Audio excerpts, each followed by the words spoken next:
আসসালামু আলাইকুম my dear viewers, আশা করি আল্লাহর রহমতে সবাই ভালো আছেন।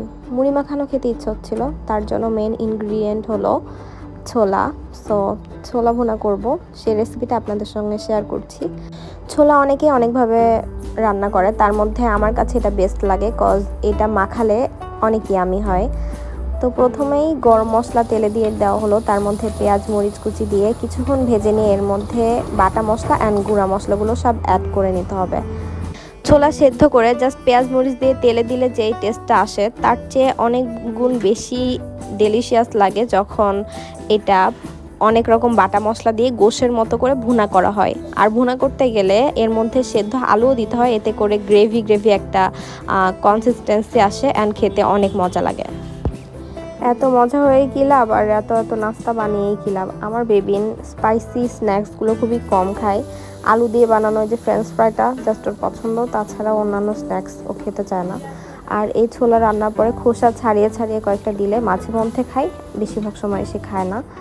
আর ওর সব সময় মানে এখন বড় হওয়ার পর থেকে মিষ্টি জিনিসের প্রতি ঝোঁক, মানে পিনাট বাটার বা দই এই টাইপের খাবারগুলো যেগুলো একটু নরম ওর হচ্ছে খেতে সুবিধা হয় সেগুলোই বেশি বেশি খায়।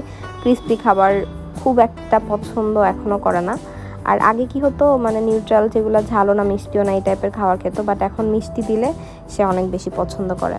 আর দেখেন ছোলা ভুনা করা খুবই ইজি আর এত শর্টকাট হয়ে যায়, জাস্ট সেদ্ধ করে এই মশলাগুলো দিয়ে একটু মানে পানি শুকিয়ে গেলেই রান্না কমপ্লিট হয়ে যায়।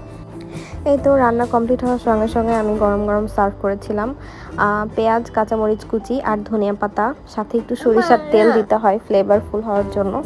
বাট আমার বেবিন তো টেস্টই করলো না, কি আর করার, ওকে আমি এইভাবে কাপ দই খাইয়ে দিয়েছি। ওর অল টাইম ফেভারিট হচ্ছে দই, আর সবসময় দই কিন্তু কেনা হয় না, আর দই কিনে 3 দিনের বেশি রেখে যে খাওয়ানো সেটাও সম্ভব হয় না। তো এইভাবে সংরক্ষণ করে খাওয়ানোর জন্য দইয়ের অল্টারনেট হিসেবে আমি পিনাট বাটার বানিয়ে রেখেছি। এটা অনেক দিন থাকে আর আমার বেবিন দইয়ের মতোই এটা পছন্দ করে, যে কোনো কিছুর সঙ্গে দিলে ও খুবই হ্যাপিলি খায়। আর পিনাট বাটার যেমন টেস্টি, সাথে অনেক হেলদিও কিন্তু। সো সকালের নাস্তায় যে কোনো কিছু মানে রুটি ভাজি যাই থাকুক, সাথে যদি পিনাট বাটার থাকে লাস্টে একটার সঙ্গে যদি দিয়ে খাওয়া হয় খুবই ভালো হয় আর কি। আর বাইরে থেকে কিনে খেলে মনে হয় না যে হচ্ছে সেগুলো ঠিকঠাক বা হেলদি কিনা, বা অনেক এক্সপেন্সিভও। বাসায় বানালে সাধ্যের মধ্যে অনেক পুষ্টিকর আর সেফ একটা খাবার খাওয়া হয় আর কি, নিরাপদ একটা খাবার। রুটি দিয়ে পিনাট বাটার আমার অনেক পছন্দ, তাছাড়া পাউরুটি দিয়েও খাওয়া যায়। Thank you viewers for watching my video. আল্লাহ হাফেজ, টেক কেয়ার।